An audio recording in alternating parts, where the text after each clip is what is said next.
వృశ్చిక రాశి వారికి ఈ నెల చాలా అనుకూలంగా ఉంటుంది. కుటుంబ సభ్యులు మిమ్మల్ని కోల్పోతారు కాబట్టి మీరు వారికి తక్కువ సమయాన్ని అందించగలుగుతారు.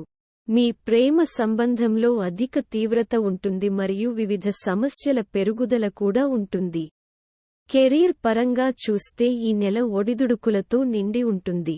మీరు ఏదైనా పనిలో నిమగ్నమైతే మీరు ఈ నెలలో తగిన ఫలితాలను పొందుతారు.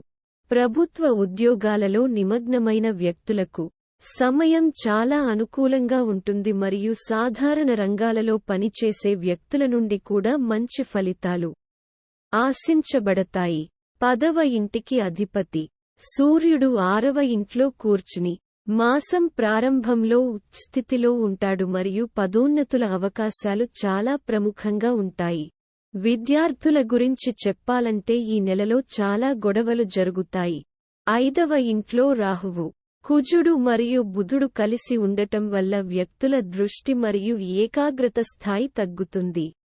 మీరు ఎంత ప్రయత్నించినా చదువుపై దృష్టి పెట్టడం చాలా కష్టం. దీని కారణంగా మీరు మీ జీవితంలో వివిధ రకాల ఇబ్బందులను ఎదుర్కోవచ్చు.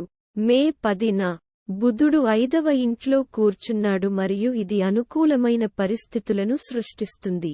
ఈ నెల మీ జీవితంలో వివిధ రకాల కుటుంబ సమస్యలను తెస్తుంది మరియు ఈ నెల మిమ్మల్ని బిజీగా ఉంచుతుంది. పని పట్ల మీ సీరియస్నెస్ ఎక్కువగా ఉంటుంది మరియు పనిలో ఎదురయ్యే ప్రయత్న సవాళ్లను దృష్టిలో ఉంచుకుని అదనపు ప్రయత్నం చేస్తారు. ఇది పని ప్రదేశంలో స్థానం మరియు స్థాయి పెరుగుదలను నిర్ధారిస్తుంది.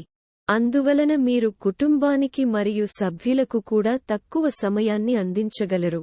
నెల ఆర్థిక పరిస్థితి గురించి మాట్లాడుకుంటే మంచి విజయాలు వచ్చే అవకాశాలు ఉన్నాయి. 6వ ఇంట్లో సూర్యుడు ఉచ్ఛస్థితి ఉండి ప్రభుత్వ రంగ ఉద్యోగులకు ఆర్థిక ప్రయోజనాల వైపు చూపుతుంది. మీరు సరైన రకమైన అవకాశాలను పొంది విజయం కోసం సరైన ప్రయత్నాలు చేస్తే అవకాశాలను వదులుకోవద్దు. ఆరోగ్యపరంగా చూస్తే ఈ మాసం ఒడిదుడుకులతో నిండి ఉంటుంది. కుజుడు, రాహువు మరియు బుధుడు వంటి గ్రహాలు 5వ ఇంట్లో కూర్చుంటాయి కాబట్టి కడుపు సంబంధిత ఆందోళనలు పెరుగుతాయి. మరియు ఉదర వ్యాధుల పట్ల జాగ్రత్తగా ఉండండి. కడుపు సమస్యల చికిత్సను కొనసాగించడానికి వైద్య నిపుణులు లేదా వైద్యులను సకాలంలో సంప్రదించండి. లేకుంటే సమస్యలు మీతో పాటు పెరుగుతాయి. పరిహారం: శనివారం రాహు గ్రహానికి సంబంధించిన వస్తువులను దానం చేయండి.